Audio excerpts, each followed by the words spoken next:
The Cats finished third in 2021. What are their chances in 2022?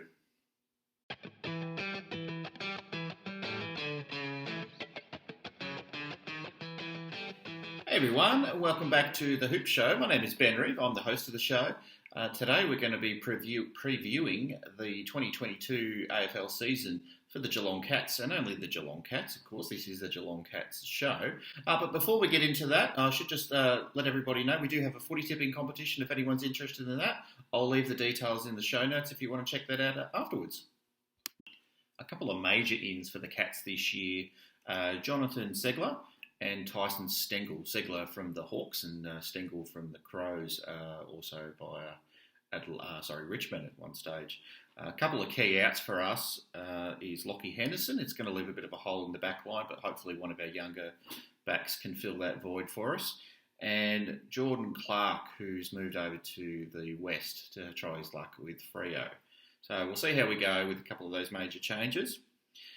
In terms of injury concerns for the year, to start the year, I should say, we've got Mitch Duncan, who's coming back from a calf injury. Brian Myers looks like he'll miss the start of the year with a bit of an ankle problem. Sam Menengola's got the knee.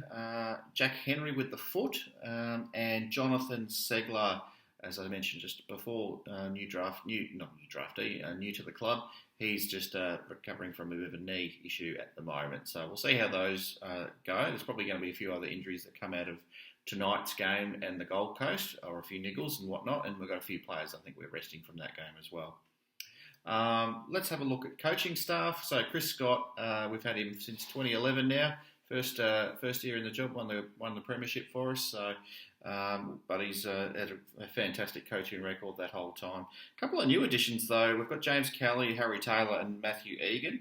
Eddie Betts as well. So we'll see. We've lost a few in Enright and Scarlett, and there's a couple others I'm sure moved on as well. But it's going to look a little bit different in that regard. So hopefully some of those changes will invigorate the boys, and some fresh voices coming through is what we need. So let's see how we go with that. In terms of off-season heroes, so far it's been Jeremy Cameron and Tyson Stengel. I guess the two that are really showing the most. As I said, there's a game on tonight, so we'll see what comes out of that. I will do a review of the entire pre-season for next week's video on Monday night. But I thought I'd just do that as one video rather than individually. But so far, those two are there's probably a couple others as well, but all the chat on Twitter has been about Tyson Stengel, so early days yet.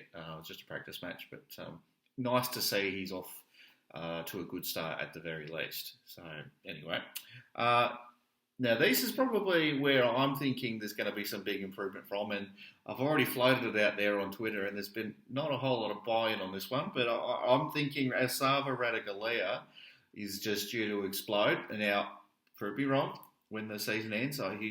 This might be his last year, who knows?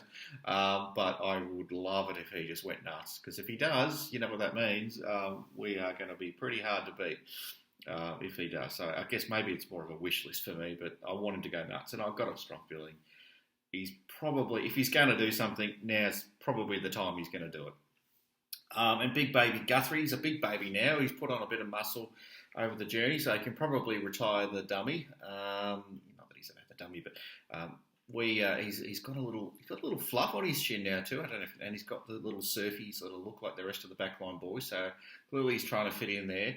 Hopefully those two boys go okay this year, and we'll see.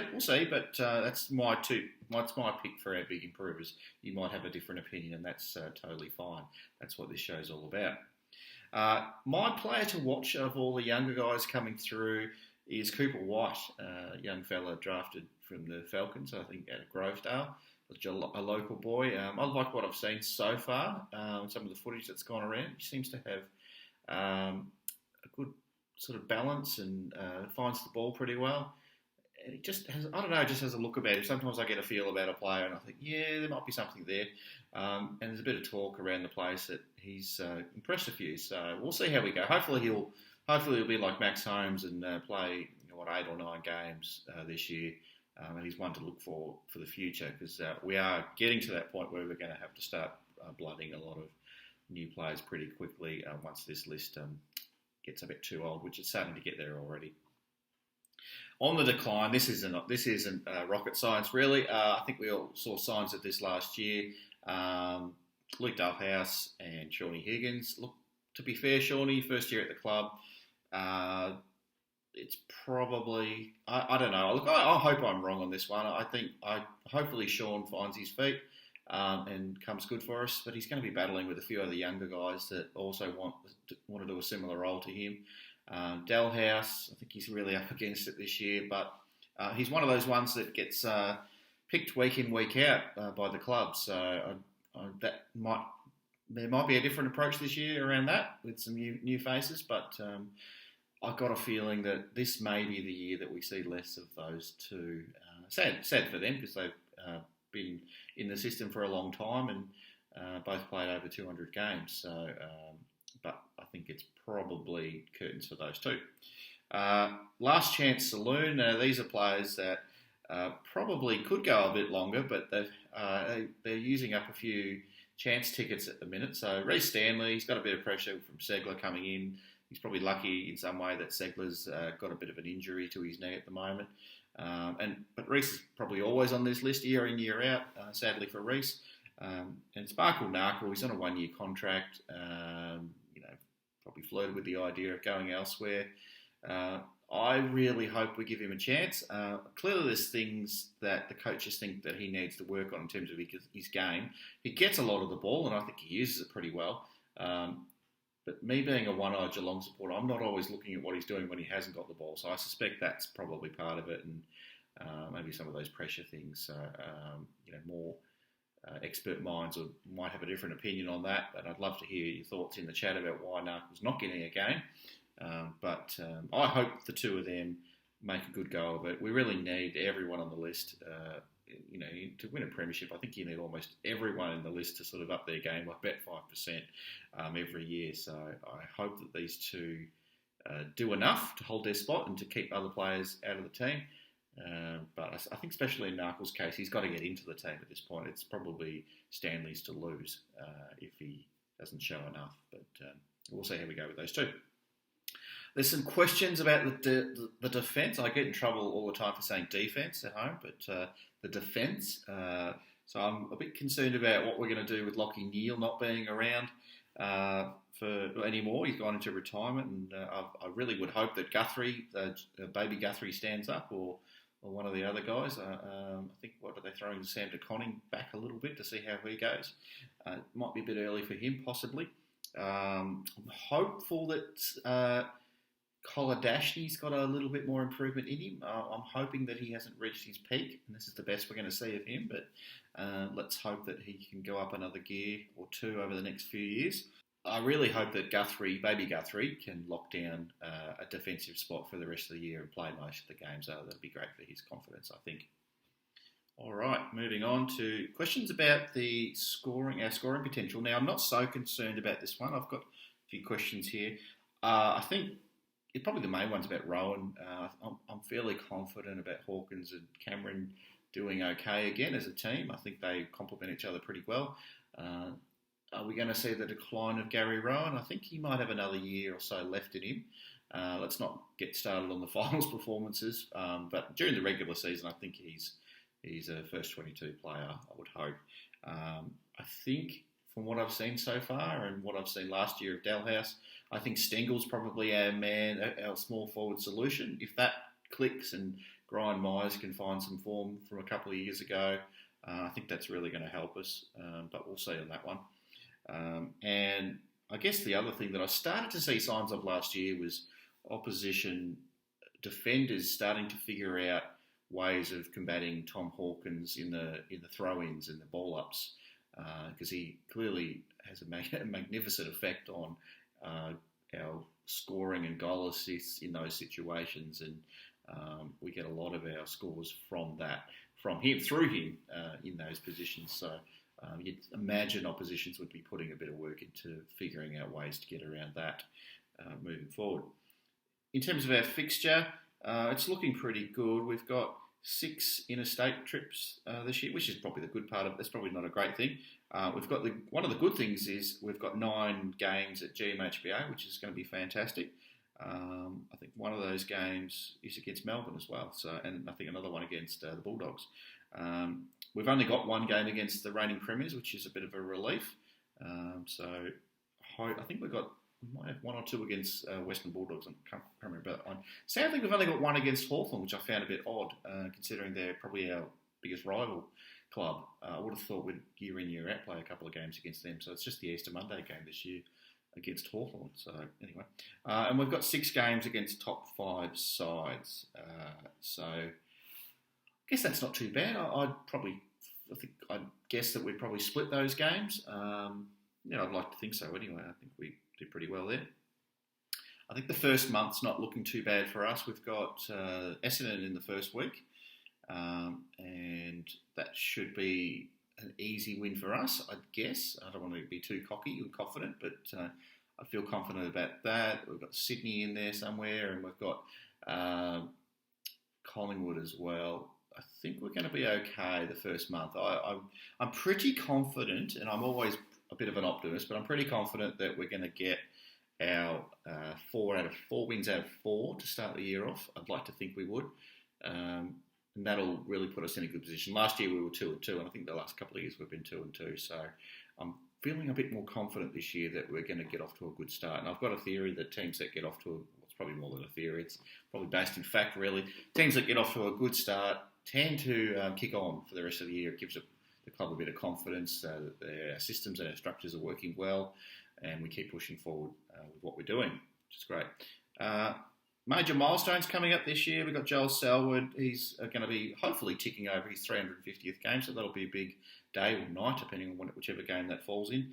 And Paddy Dangerfield, he should be getting his 300th game. So well done to those 2 boys. Great servants of the club, especially Selwood, the skipper. He's an amazing skipper for us and has been for so long now. And sadly, it's going to come to an end at some point that he's going to finish up with us. And I don't want him to, but these things happen. Danger, been with us probably half the time since he moved over from the Crows. His time will come as well. But, new heroes will rise as they always do. And we'll be fine. We'll be fine. It'll be sad to see those 2 go. Some other milestones got coming up is Isaac Smith. He'll play his 250. Now, most of those have been with Hawthorn, obviously. But I think we can probably... I don't want to call him a Geelong player yet, even though it's second year now. But, yeah, hopefully he'll get these 250th. And then Mitch Duncan as well, 250. I can't believe he's played 250 games already. It feels like just yesterday that he was debuting 2011 Premiership player, Mitch Duncan. And Jeremy Cameron, another one who feels like he's just popped on the scene a few years back. He's just about to tick over 200 games as well. So well done to all of those 3. Now, my best 22 for the season of 22, I've got in the fullback line, I've got Henry, Tui and Blitzarves. Halfback, I've gone with Stuart, Kolodashny and Baby Guthrie. We'll see how he goes, if he can hold down that spot. In the centre line, I've got Duncan, Smith and big brother Cam Guthrie. And half forward, Radigalia, Jeremy Cameron and Gary Rowan. And then I've popped in Stengel in the forward pocket next to Hawkins with Close being in that position as well. And then as our followers, we've got Selwood and Danger and Reece Stanley. I think he'll still end up being our best ruck. We'll see on that one. But at this stage, that's where I'm leaning. I might change my best 22 around the midway of the season. But that's where I've gone with at the moment. And on the interchange bench, I've got Mark O'Connor, Jed Hughes, Sam Menegola when he's fit and firing, and Parfitt. I like Parfitt, but he can be a bit hot and cold. He usually starts the season pretty well. I'd like to see him carry that through for the whole year. I think if he does, that'll be a tremendous asset for us. But yeah, he can tend to sort of have some hot and cold games as we get into the middle and end of the season. But a bit of a loss when he dropped out of the side last year, unfortunately. And I couldn't fit these ones in, but I put them on the emergency list. I've got Narkle, Atkins. I really like Atkins, but I'm a bit concerned he might get forced out of a few games this year. if we stay fit and a lot of our players find form. There's a lot of ifs in there, and every year there's players getting injured and dropping out of form, and other players rising and taking the spots of someone else, and there's always a few surprises along the way. Max Holmes, I've got him on emergency, but he's one that I would absolutely love if he forced his way into that team, because that's what we really need. And Jonathan Segler, I guess back up to Stanley. Let's see how he goes.